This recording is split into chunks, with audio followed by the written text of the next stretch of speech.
Hello. Hello, hello, hello. I have two cameras, as I always do. So, switching between the looks. Here we are. We are here at Latitude Talent Studios, and today we're going to be talking about the 7 different modeling types. Okay, so, hi. So, a question I get asked a lot, and that's, joined a lot. Look at this little cup. How cute is this cup? This cup is so cute. Is, can anyone be a model? I'd say that anyone can be seen as a model, but in terms of anyone who actually can pursue this career, that's a different story. But so I'm going to talk about today about modeling, who can be a model, what type you are, how to find your type, all that kind of stuff. So let's get started, shall we?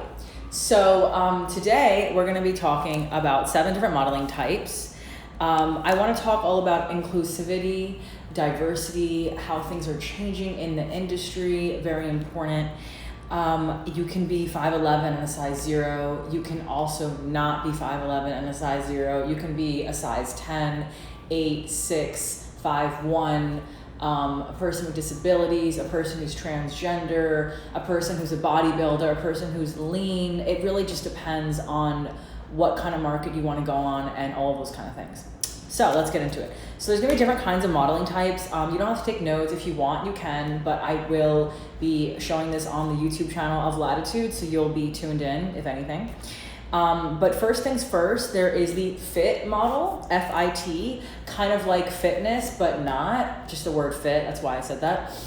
So fit models are actually not to do with fitness, but they're important because it's all about getting the outfit on and fitting it to a model to see how it fits. Basically, a fit model is someone who is going to be behind the scenes and is going to help the designer get their outfit together before they give it out to the stores and before it's actually going to be sold to real people and before it's actually going to be modeled on a real model.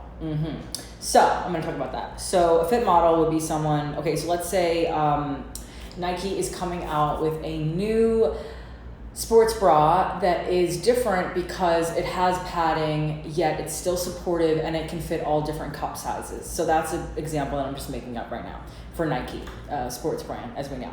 So Nike's coming up with a new sports bra, and before they even get it onto a model, they want to first see how it fits on a person, a real person. So they're gonna put out the casting call for specs. Specs are basically the measurements, what they're looking for.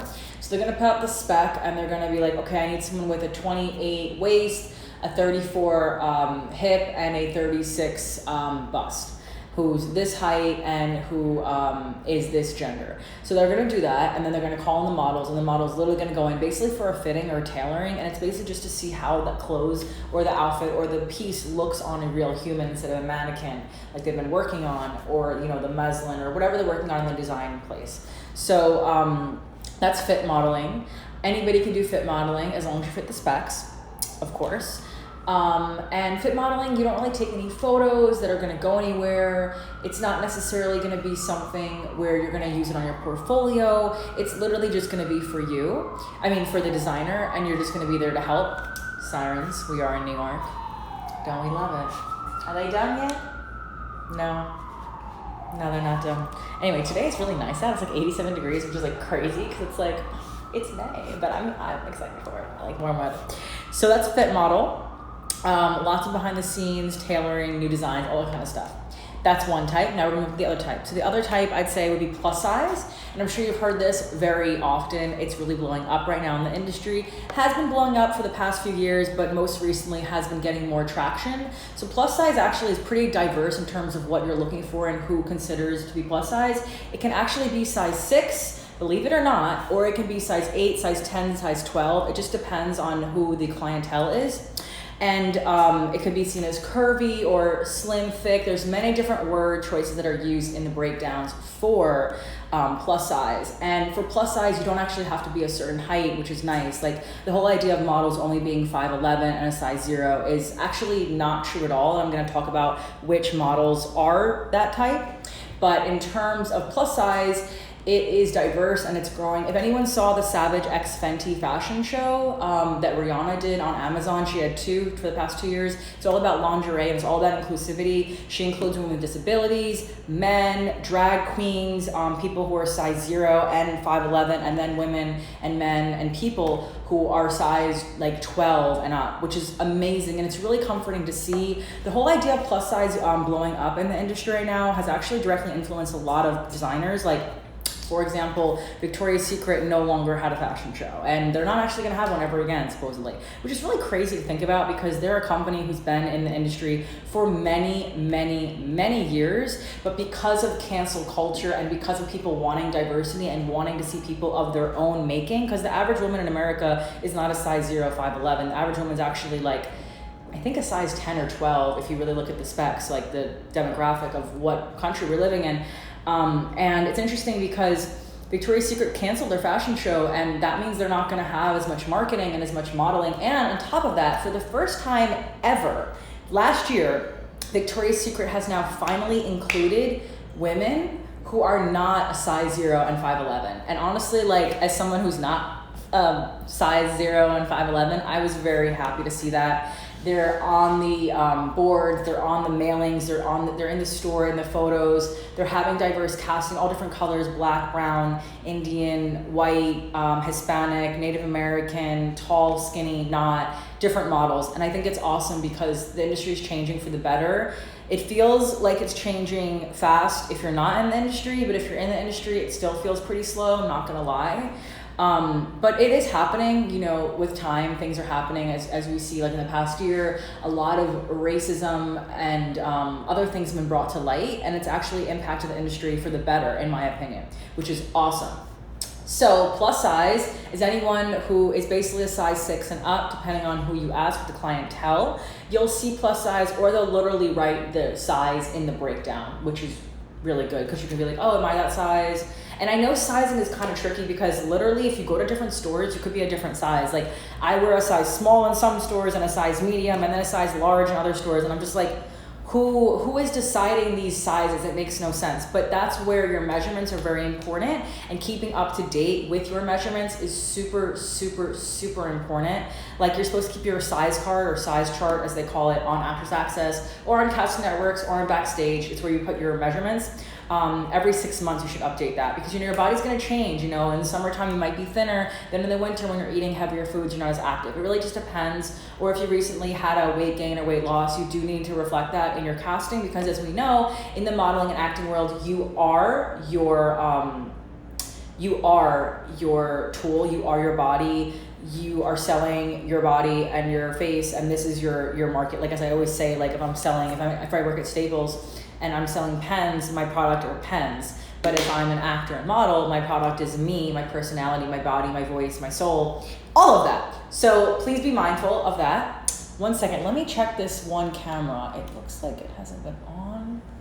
Don't know. Okay, I don't know what's going on with the camera. I'm just gonna focus on this one and I'll save it. So whatever, I was going with that one. But yeah, so plus size, great things are happening with that part of the industry. I am such a fan. I think it's amazing. I would love to see everybody represented in this industry.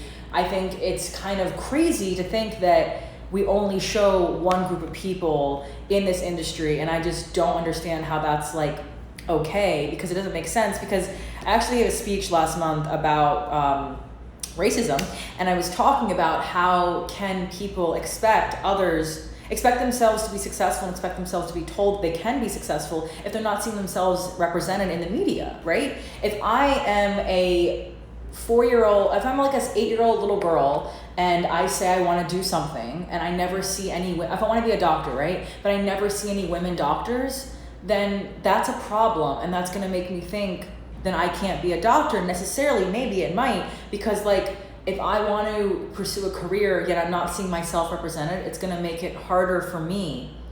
Thank you so much, Harry. It's going to make it harder for me to know that I can be capable because I'm not seeing real life examples of that. And that's interesting, right? So that's something to think about, how we need diversity in casting. We need diversity in the models. We need diversity in the acting. Oh my God, love the Harry, love the hearts. We need diversity in terms of the casting directors. We need diversity in terms of the people who are being hired. And on top of that, we also need to look at people as humans. Like in the past year, we've really come down to a point where it's like, okay, all these companies are like, we're adding diversity, we're doing these things, we need this many people of this color, this many people of that color. And like, that's great and all, but it really comes down to seeing people as humans from the get-go when you're hiring them. When you're auditioning, yes, the hearts, I love them. When you're auditioning and you're going to job interviews, this is not just acting, this is life in every career. It's really important for the person behind the table who's looking at the person's resume to be like, okay, so this is your name, and this is what you do, and this is the role you're applying for. I'm gonna look at you as a human, and I'm not gonna try and judge you based on your color of your skin or how your name is spelled or whatever it is, right?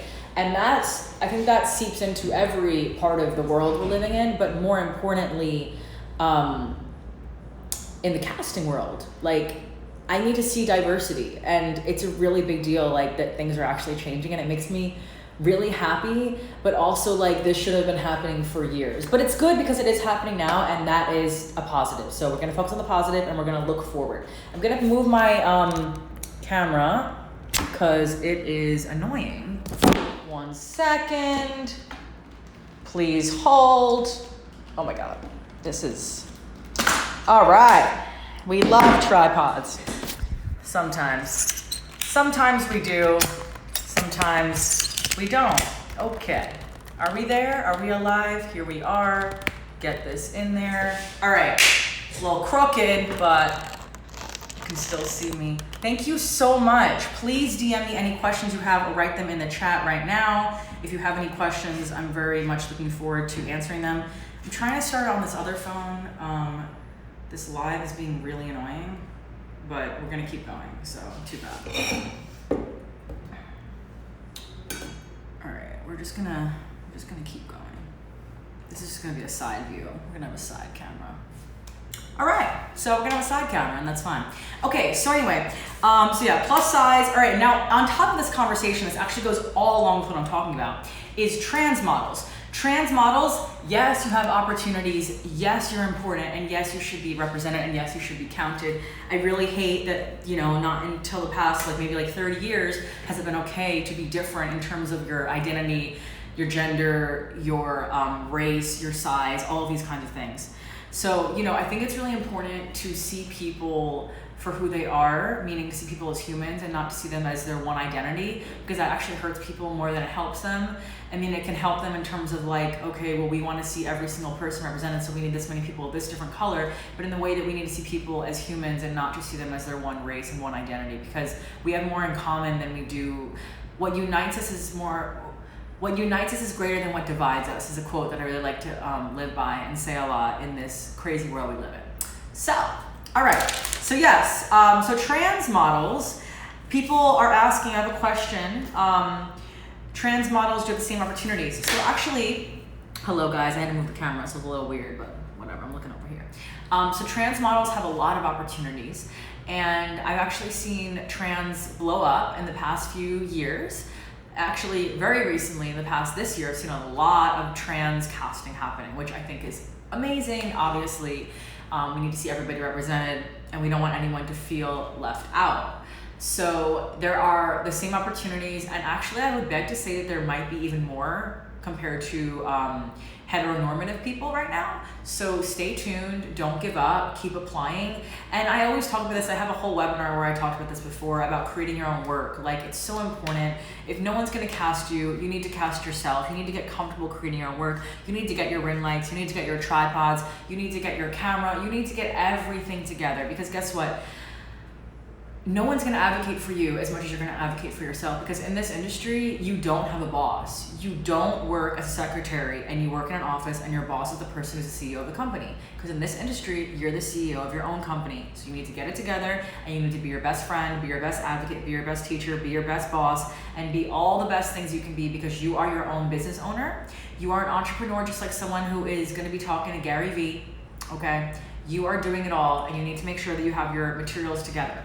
So what I mean by that is, if you are going to pursue a career in modeling, you need to make sure you have good shots. You need to make sure you have good head shots. You need to make sure you have good full body shots. Your measurements are historically correct, meaning the time frame it is, you are this measurement at this time. If you get an audition tomorrow for a measurement that's for a size 6, and you're like, great, I'm a size 6, I'll be right there, but you didn't update it and you're actually now a size 4 or a size 10. Oh, I'm sorry, I'm actually this size, is that cool? No, why is that not updated? Why are you not being true to your casting?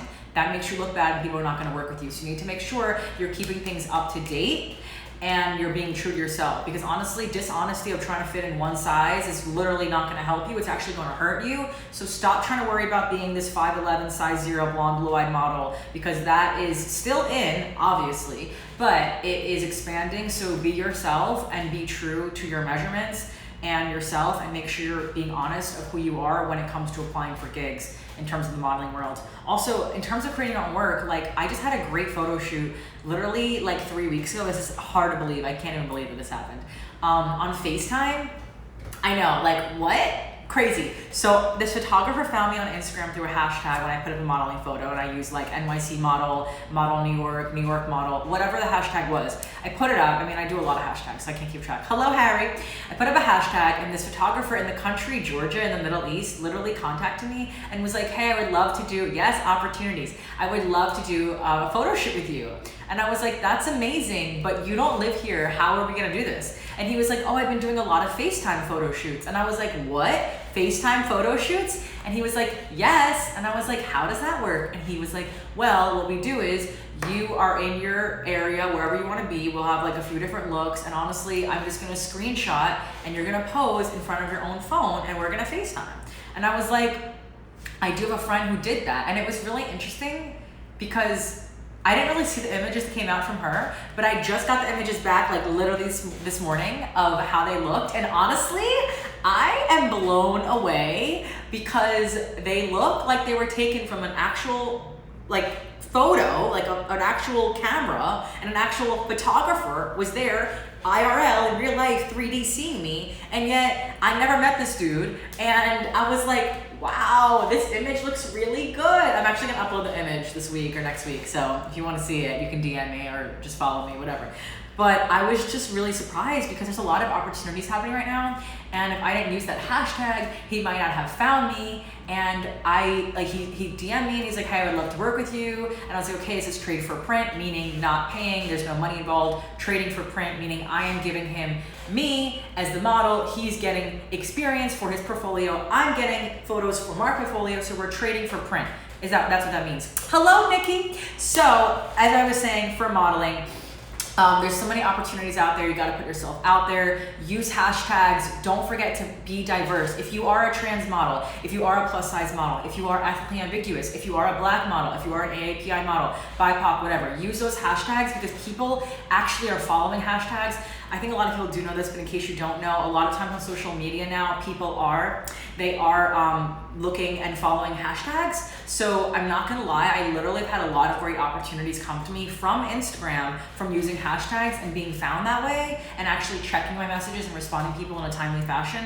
And like, I had a great FaceTime photo shoot, and honestly, like, I can't wait to put these images on my portfolio. And it was cool because he's like, in a different country and there was a big time difference, so we had to make that work. But honestly, it went so great, and I'm a total fan. So yes, the question is, are there same opportunities for trans models? Yes, there are. There are the same opportunities for plus size models. I would say it's expanding even more. On top of that, agencies that have predominantly only been doing like high fashion models, editorial models, size 0, 5'11", whatever, they're actually adding different kinds of divisions to their modeling agencies for specifically trans and plus size or diverse casting or people with disabilities. And I think that's amazing because, it's one thing to feel like you're a model and then be like, oh, well, I can only get with this agency because I'm different, I don't belong in the normal narrative. And that's not true, because now, like, I know Wilhelmina for a fact has a petite modeling agency. What is petite, you ask? Petite is anyone who's 5'7" and below, which is crazy because 5'7" is really tall in my opinion because I'm 5'1", but I'm obviously petite.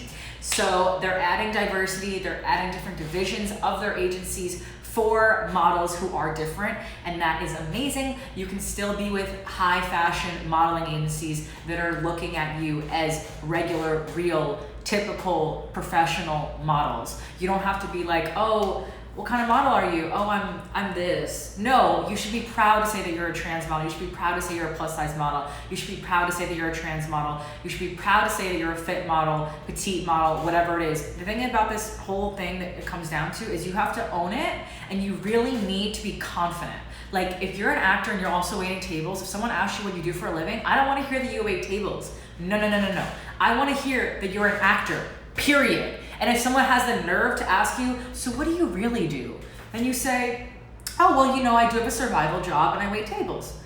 That's how you can frame it. But if you keep telling people and yourself out loud that you're a waiter who happens to act on the side, then you will be a waiter who happens to act on the side, because your words become things, and your word is your wand manifestation. And you need to realize that you need to speak what you want into existence. So you need to say, I'm a model, period. I'm an actor, period. And if someone has the nerve to ask you about what you really do or whatever, then you don't even have to answer that if you really don't want to. Like, I really don't understand that in any other industry, people ask people, what are you doing? What are your goals? What do you really do? Like, people don't ask accountants that. This is funny song by Rocky Pantera that came out last year in the quarantine. It's called I'm an Accountant, or an Accountant. There's a TikTok made about it. I didn't have a TikTok then, but it was really funny. And it's like, when people ask me what I do, I say, I'm an accountant. Where do you work? I'm an accountant. Where do you work? Where accountants work? What do you do? Yes, I like my job. And it's funny because it's like making fun of the fact that people always are asking people who aren't actors what they really do, and artists. And it's like, yo, this is what I do. This is what I'm pursuing. I might have to do some survival odd jobs here and there, but if that's what feeds my acting, if that's what makes me put money on the table, put food on the table, pay my rent in terms of supporting my acting career, then that's what I do. And that's fine, because there's gonna be a time and a place if you keep pursuing the career where you're not gonna be you're not gonna be waiting tables, you're not gonna be doing odd jobs, you're just gonna be getting your income from creative outlets. And that is the goal, at least I think most people should have. I don't think your goal should be to be famous. I don't think our goal should be to be on a Times Square billboard. I mean, if that is your goal, that's amazing, good for you, but you do want to manage your expectation that this is a really hard industry and many people go after it and very few people actually make it. And what is making it? Is making it winning an Oscar? Is making it having 5 houses in LA? I don't know. Making it actually is what you define you making it, and it really comes down to being honest with yourself and just being in it for the long haul. There is no timeline. This is not a linear path. This is not, you go to school for 4 years for pre-med, you go to school for another 4 years for med school, you have a residency, then you're a doctor. Nope, that's not how this works. You could be acting for 20 years and still never be on Broadway. You could be acting for 2 years and you could be a series regular on Netflix. Everyone has their own path, and I do believe in fate and destiny, so like whatever is happening is gonna happen, but you also wanna create your own opportunities and like make your own work. So what I brought up the FaceTime photo shoot is because I'm putting myself out there, I'm applying for roles, I'm talking to people, I'm letting people know that I'm actively pursuing what I'm pursuing. So honestly, like the past few gigs I've gotten in like this month, I actually didn't even audition for. And like, it's funny because I've been submitting a lot of self-tapes and go-sees modeling, and acting. And the past few gigs I got have been people I've already worked with or who knew me and who knew that I'm still pursuing this and that I'm in the city, and they're like, hey, are you free this day? Can you come in for an audition? Hey, can you come in for a fitting? Hey, are you free to do this? And I'm like, yeah, amazing, I'll be there. And it's like, that is great because I've already auditioned and spent the time and created these great relationships and these bonds and communicated with these people. Communication is so important in every relationship. Friendship, romantic, and obviously professional, right? So when I reach out to people and I let them know, this is what I'm working on, how are you doing? And I'm also very receptive for what they're working on. I'm like, what are you doing? How can I help your career? Tell me what you're working on. We love to keep up with you and your career. We love to support each other. Artists supporting other artists, very important. But I'm just letting people know, I'm not asking them for a gig. I'm just like, hey, how are you? Because I genuinely care. And a lot of times you'll hear casting directors and people who are on the other side of the table talk all about how this is all about relationships. And I feel like every religion actually even talks about how relationships are very important. Relationship to each other, relationship to whatever you want to believe in. And it's important because if you don't have a solid relationship, then no one's gonna give you anything, because why would they? I mean, there are times when you get cast as being a stranger, right? You're just auditioning and you do well in the role, and then in the audition, and then you get it, or the go-see and the casting, you're right, you have the right body for it. But at the same time, like, if you actually wanna work with them again, or if you wanna like work begets work idea, then you need to keep up with people, and you need to like, just genuinely care for people. I heard a quote in this podcast that I listened to about acting today, or last night, I wrote it down. It says, here it is. Treat everyone like they will make your career. Let's think about that for a second. I'm gonna repeat that quote for us. Treat everyone like they will make your career. So, I mean, you can look at that in many different ways. I look at it, like I always say, treat the person who's the doorman, the security guard, the person outside, anyone you see near that subway stop, that parking garage, whatever. Treat everyone like they're gonna make your career. And I'm not saying that in a fake way, like treat everyone like they're gonna bring you, like this crazy, amazing contract. I'm saying in a way where it's like you wanna treat everyone with mutual respect and kindness, because not only should you be a good person, number one, but number two, you never know what opportunities will come or who will bring you something or where things will lead. I mean, honestly, like I have some crazy stories where like I work with people and I never thought anything would come out of it, or like I just never thought about it, right? And then like the next thing you know, like we're working on this feature film and it's like in a film festival and I'm like, what? You know, where they know somebody who knows somebody who knows somebody who knows me, and I'm like, hey, let's work together. And it's just like you just never know what's gonna happen. You never know who you're meeting. You never know what people are dealing with at the same time or what they're working on. So just keep that in mind. The other type of model that I want to talk about is fitness modeling, which is literal fitness, not fit modeling. Remember, fit modeling is for the outfit or the piece of clothing or whatever to fit the model so it can fit on the mannequin and can be sold in the stores or for a fashion show. But fitness modeling is literally like fitness, like, you know, lifting weights, all that kind of stuff, Pilates, yoga. So there's different kinds of fitness modelings. Hold on, sirens again. Can you still hear me? I feel like I should keep going, right? Yeah, I'm gonna keep going. So fitness modeling can range from bodybuilders, but can also range from lean Pilates yoga women too. It really just depends, you know. There is an opportunity out there. A lot of fitness models, a lot of fitness models, they cannot get into regular agencies like IMG, Ford, Wilhelmina, because they don't have a division for fitness modeling because their arms might be too big, not fat or heavy, but too muscular, like too bulky, right? So there is a specific division for that, and there are certain agencies who focus on fitness models. So it's important for you to be aware of where you fall into. And you also, a lot of times fitness models will be asked to do actual fitness. So it's important to actually know what you're doing and applying for it. For example, like if you're asked to be able to do like a heavy back squat or a heavy front squat, or like a push through, or like ropes, or a run, or ride a bike, then please do not apply for those roles if you actually cannot do those things. So I actually worked with Kate Spade on Mother's Day for a Mother's Day event with flowers, and I was hired as a model who was biking. And I'm 5'1", you know, they knew I was 5'1" when they cast me. And I was the shortest one there, which is fine, I don't care, right?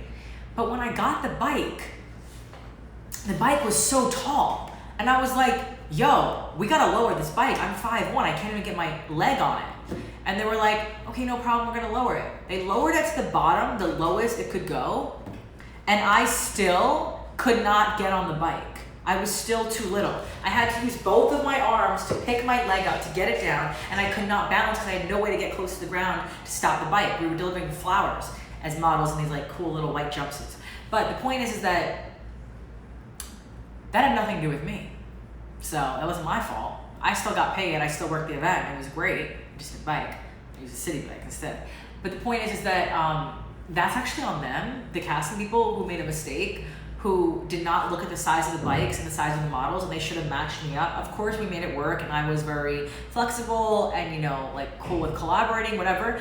But it's important because there was this one girl who was gonna work with us in my team, and she actually could not really ride a bike that well. She was uncomfortable. And like, it's one thing if you can ride a bike, but it's one thing if you're not confident. And honestly, if you're not confident doing the things they're asking you to do, like in the fitness modeling, then you really should not be applying, because you don't want to look unsure when you're literally being cast to do this role and you're supposed to look confident.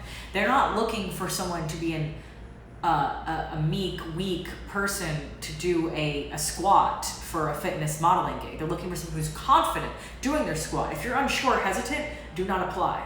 Don't be like, oh, I'll make it up as I go along. No. You're gonna look like an amateur. You're gonna look stupid because they're gonna be like, whoa, does she even know that she can't do this right? Or why did she apply for this? We could have hired someone who actually can do it. And it just changes everything, and you're never gonna get that gig again. You're not gonna meet those people again. You don't wanna make yourself look bad. You don't wanna burn any bridges in this industry because everybody knows everybody, and it's a small industry, and it's like crazy.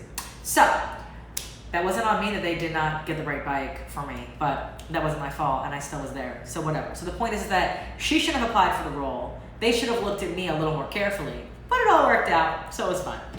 Okay, the fourth category, 1, 2, 3, 4, yeah, is, I think I counted right, yeah, 4, is, or 5, I don't know, mature. So mature models are people who are older, not necessarily like, oh, you're 25 and you're not 18. No. Probably like, I mean, there's not really an age range for mature, but it can be anyone who like would be seen as maybe a grandma or a great grandma or like a great aunt or uncle, someone who might be like in their 70s, 80s, 90s, 100s if you've made it, that's great. Sometimes even 60 senior citizens, it really just depends, but mature models are older, they might be gray, so that's something to look forward to if you are, looking for that. For example, this could be like a vitamin commercial, like, okay, for Centrum, we need 1 a day for 65 and up. There's one. Going for a walk, modeling a walker, these are real things that happen, you see these things. So, we need a model who is a grandma who could be in this pharmaceutical company commercial. So there's all different kinds, it's mature. Then we also have commercial, and obviously commercial models are models who are in commercials. This probably is the most competitive and the most, the one that's being cast the most. Commercials are always needed. Yeah, I know people are on Netflix and Hulu and Amazon Prime, they don't do commercials anymore, but you still have commercials when you go on YouTube and you try to watch something, you have to 5, 4, 3, 2, 1, skip the ad, right? Commercial models also are seen in social media, like on an Instagram ad that you're scrolling past, or Facebook ad, or a Google ad, or could be a subway ad, like the train, or you're seeing down in little kiosks in the city, or wherever it is, or like you're riding down a highway and you see an advertisement. Those are commercial models. It is a lot that comes down a lot to improv. A lot of times for commercials, they want you to be able to improvise. Like there's not really much of a script, it's very loose. It's more just like, okay, we're here, so, be able to do this, and we're just gonna throw you a ball and just act like you're on a beach and, play volleyball. They could just do that. It's very much improv, so I'd say get your improv skills up. I know it's hard, the pandemic, there's not much improv happening, but you can do your own improv with like a little group of, say, friends, or like one other person, or honestly on Zoom or FaceTime if you really want to do it, That's for commercials. And then the last one I'd say is the one that we think about first when we hear the word model, and that would be high fashion editorial, and that is the one that is not really representative of the whole bulk of America, but the one that we're so used to seeing because it is easier to have less fabric for the designer, to have a model. They're just used to having a standard model, like the idea of Barbie. Barbie came out with a diverse group of Barbies years ago, and there's a Hulu documentary made about it called Tiny Shoulders. I watched it, it's good. And it's all about Barbie diversifying their dolls. And it's interesting because Barbie actually was made by a woman who was trying to show real dolls, not paper dolls, with body parts as women, to let little girls play with them and let them know that they could do these things, like have these careers. But at the time, as a white woman, she wasn't really thinking about how there's different colored women and how there's different sized women who aren't tall and skinny. So then Barbie tried to diversify it, but they did it a little late in terms of the society we're living in. So it didn't really do that well, but I think it did well over the years. When it first came out, it was very hot or cold whether it was accepted. But it's interesting because high fashion models, you could think Barbie, you could think Vogue, you could think New York Fashion Week, those kind of things. But at the same time, diverse models like yourself, me, I was in Fashion Week 2012 for Tara Subkoff, Imitation of Christ, at Bartholomew Gallery in Chelsea, and it was all about women of different ages and different sizes and colors. Literally little girls from 6 years old to my age to 80-year-old women, size 0 to size like 14. being in front of a mirror and trying on different clothes. And it was really cool because it was more of like experimental, like performance art, but it was Fashion Week and I was on the Vogue website. And it was cool because I was on the Vogue website for this event that I worked for Fashion Week, and I wasn't an editorial model. And I'm gonna be at a fashion show on the 13th of June coming up for this Puerto Rican bomba type music fashion in Soho, and the designer wants models of all different sizes and shapes and colors. And it's really comforting because it makes you feel like you belong somewhere in a time and place where you might not have felt like that your whole life as a model, because the modeling industry has a very, very long time only been editorial. But I'm here to tell you in this webinar that there are so many different types of models now. There's a category for everyone. And the only person that's holding you back, honestly, is yourself and your automatic negative thoughts and limiting beliefs that only like skinny, tall women and men can be models, but that's not true. There are a lot of models out there, and maybe you're not seeing them as much as you need to. Maybe you're not in the industry enough to see the casting breakdowns of people who are needing models who are diverse, but I'm telling you, it's happening. It's gonna blow up. It's blowing up, and there's so many great things to look forward to. So stay awake, keep your spirits up, know that there's hope. There's an opportunity out there for everybody in this industry.